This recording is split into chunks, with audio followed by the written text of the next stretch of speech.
Looking at the way aerodynamic positions have evolved over the years is a really fun exercise to do. Here's Lance Armstrong in his prime on his way to winning another one of his Tour de France titles here. And to be honest with you, Lance's, back half of his body here, his torso angle, his hip angle, pretty aero. I'd argue that probably not the most efficient, and he was leaving even more watts on the table.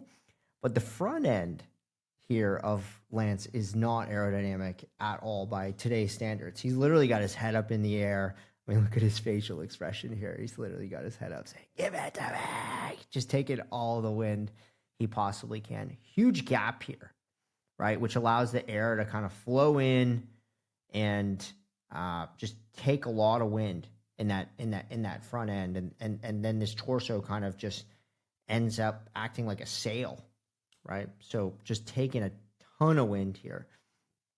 But Lance was already, evolving from like this era. This was Miguel Indurain, the guy that was dominant before Lance.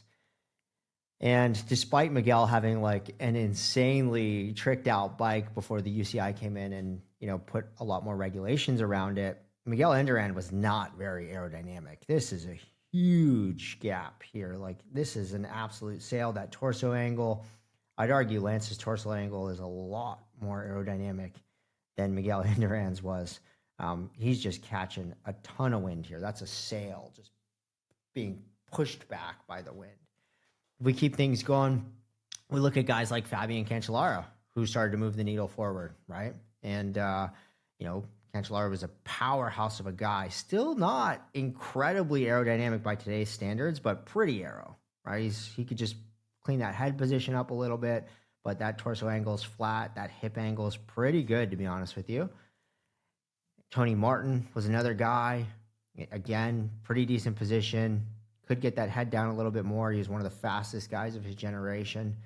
Somebody ahead of his time was David Miller, right? Absolute legend of a time trialist, was world time trial champion. But look at that position there. Head down, closing that gap, super aerodynamic.